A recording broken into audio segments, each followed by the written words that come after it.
Dark Cloud 2 is a fantastic game filled with over 100 hours worth of content. Naturally, some of that content is going to go unnoticed. So in this video, I've compiled the most interesting facts and bits of trivia I could find pertaining to Dark Cloud 2. Whether you're a complete newbie who's never heard of the game or a seasoned veteran with dozens of save files, there's probably at least something in this video you didn't know. So let's get started. Number 1. We know Monica's last name is Raybrandt and that she's 15 years old, but we never learn Max's name, nor has his age ever been confirmed. That's pretty strange considering that of the two, Max is more the main character. Number 2. There's one song from the official soundtrack that never made it into the final game. It's called Secret Energy, because what else would you call a hidden track? And it kinda slaps. Give it a listen.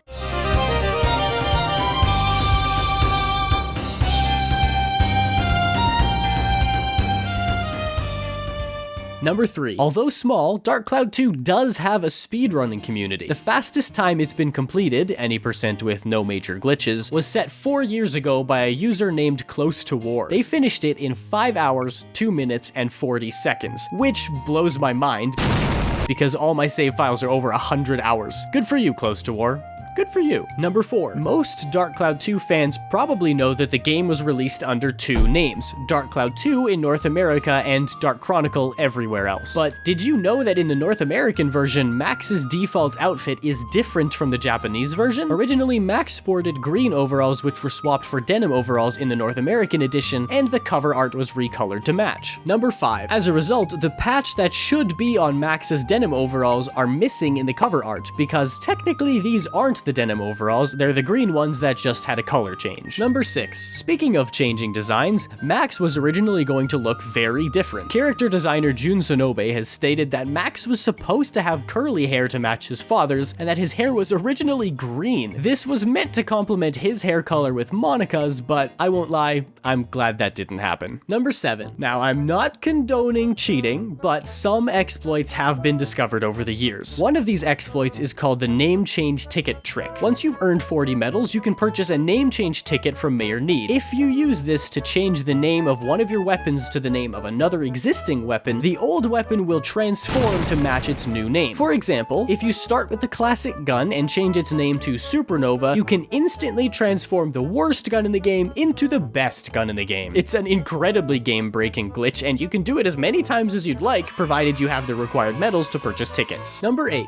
Another major game exploit is called the duplicate lure glitch. Find yourself a lure rod and two of the same kind of lure. Equip the rod and one of the lures using Max, then switch your screen over to either Monica or the ride pod. Now, every time you click equip, it will spawn a new lure without consuming the old one. You can continue equipping lures over and over until you reach 999 stacks. Then simply unequip the lures and sell all the extras for boatloads of gilda. Number 9. If you don't want to stoop down to the level of cheaters and hackers, there is a get-rich-quick scheme that doesn't involve outrightly breaking the game. Take pictures of a Peking duck, tree, windmill feather, and invent the Turkey Sfida Club using those pictures. The materials to build one only cost 90 gilda, but the club itself sells for 230. That's a 40 gilda profit for every club you make. Good thing this game has no rules against monopolies. Number 10. In the game's intro sequence, there's a shot of Max driving around in a car. Unfortunately, this was never added to the final release, which is a real shame. Imagine if instead of fighting the enemies, you could just run them over with your car.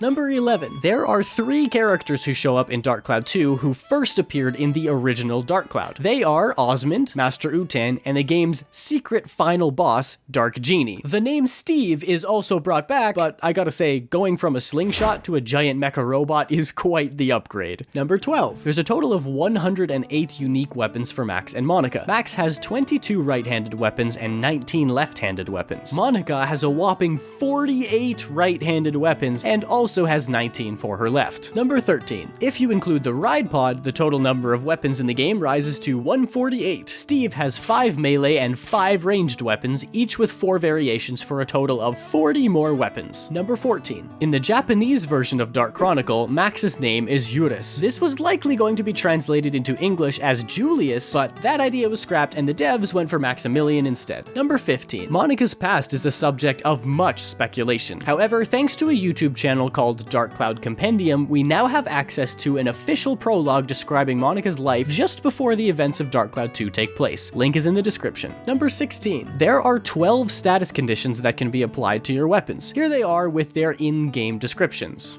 Number 17. Some statuses cancel each other out, and you can remove certain statuses by synthesizing the opposite status onto the same weapon. For example, if you're using the Wise Owl Sword, which comes with poverty, you can synthesize a wealth coin onto it to remove the poverty effect. Number 18. The names of the 7 Furbits are Norm, Wiki, Moglin, Zack, Rococo, Tobo, and Conda. Number 19. Almost anything in the game can be broken down and synthesized into weapons for a boost in one of 10 attributes. While most items will increase an attribute by 2, crystals will always grant 3. Number 20. Conversely, armband repair powder, level up powder, and stamina drinks are worse items to synthesize into your weapons as they only increase attributes by 1. Number 21. But the worst item by far to synthesize into your weapons is a poison apple, as it will take your synthesis points, but won't boost any attributes at all. Number 22. You can sort your inventory using the select button. Pressing it multiple times will sort your inventory in different ways. Number 23. Certain support characters will boost your weapons when you level up. This includes granting 1 extra synthesis point and increasing a random stat by 1. Cedric does this for Max's wrench and hammer, Gerald for his guns, Lynn for Monika's armband, and Mullane for Monika's swords. Number 24. Keep in mind, Lynn can only join your party for a small section of Chapter 3, and she can't be replaced during that time, so make good use of her while you can. Number 25. Max and Monika have different fighting animations depending on whether or not you're moving while you attack.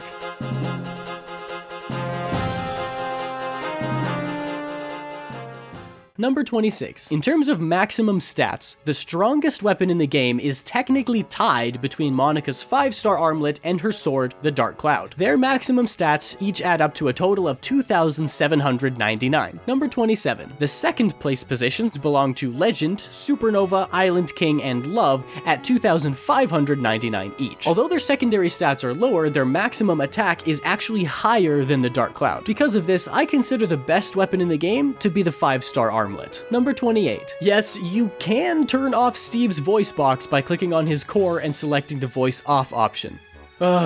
Peace and quiet. Get off, you lazy behind! Number 29. Hidden chests will appear in the future once you meet certain diorama requirements. Inside the chests are Fruits of Eden, potato pies, and witch parfaits, items that boost Max and Monika's maximum health and defense. Number 30. The maximum HP for Max and Monika is 255, but if you split the Eden fruits evenly, they will end the game with 248 health each. Number 31. As long as you don't miss any chests in the future, Max and Monika should both max out their defense stats at 112. Number 32. Rocks, crates, and other throwables will often drop items when broken. This is a useful way to collect bread, antidote drinks, and ride pod fuel. Number 33. While the ride pod can't pick these items up, if you stand next to one of these throwables with the ride pod and attack, the ride pod will kick and break the object as long as you have legs equipped. Number 34. Max and Monika each have a special animation when attacking an enemy who's fallen over, but Max's is by far my favorite. Number 35. When you first learn to fish in the Rainbow Butterfly Wood, this Furbit, named Norm, will give you 5 Mimi every time you run out of bait. You can do this as long as you want until you progress the story, which causes the Furbits to leave. Number 36. There's a small chance that a dungeon chest will be completely empty. Number 37. The music played during the secret boss battle is a remaster of Dark Cloud's main theme. Number 38. The golf minigame Sfida translates to challenge in Italian. While that is true, I'd also posit that it might have originally been called Sfera, because the game is played with a sphere, and that there was a translation issue so the pronunciation changed to Sfida for the non-Japanese copies. That is just a guess though. Number 39. Unlike the first Dark Cloud, King Mimics will appear the same size as regular chests. Until you open them, that is. Then the difference is pretty noticeable. Number 40. A disc was released in 2004 called Dark Chronicle Premium Arrange that featured popular Japanese bands and composers covering the official soundtrack from Dark Cloud 2. Even the Black Mages, the official cover band for Final Fantasy, joined in on the fun. Number 41. Level 5 released a promotional manga for Dark Cloud 2, putting a fun, comedic twist on some of its most beloved moments. Number 42. Some of Monika's swords can absorb elemental energy and release them by attacking. Be careful though, switching your character or changing weapons weapons will remove all charges. Number 43. There are 128 different items to invent in the game. Number 44. There are 211 ideas or pictures you can use for those inventions. Number 45. Out of the 53 scoops, 26 of them are missable, although most are in Chapter 8. So get trigger happy with that camera, you can never be too careful. Number 46. Speaking of missables, there are 3 items you can get only once: the Jurak gun, the handy stick, and the Holy Daedalus sword. I know it's tempting to sell that stick for 1 gilda, but please hang on to it. You can never get another one, and it's pretty useful for Sfida.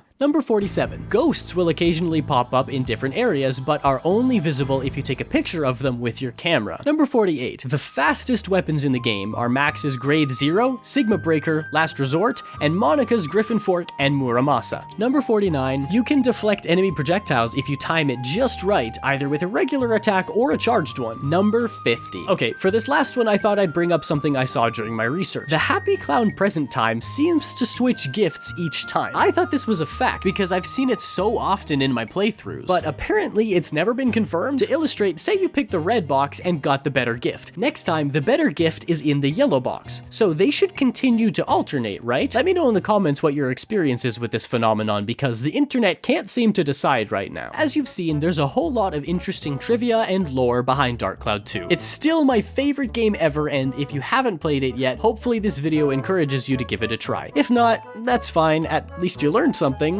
I hope. Now, I want to give some credit to Dark Cloud Compendium. They fished up a lot of the content I referenced in this video, so shout out to them for all the work they do to keep this game alive. They also made a video on the Dark Cloud 2 iceberg, which has a lot more fun facts and interesting anecdotes about the game and its creators. I did my best not to repeat too much information from that video, so check it out if you want more Dark Cloud 2 trivia. It is an hour and 15 minutes long though, so bring popcorn, I suppose. If you enjoyed this video, it would mean a lot if you checked out my other stuff. I've got another video here where I summarize the entire plot of Dark Cloud 2 as quickly as possible, and I also talk about its mechanics, graphics, music, etc. Or you can click here for a playlist of all my videos. Thanks so much for watching, and I'll see you soon.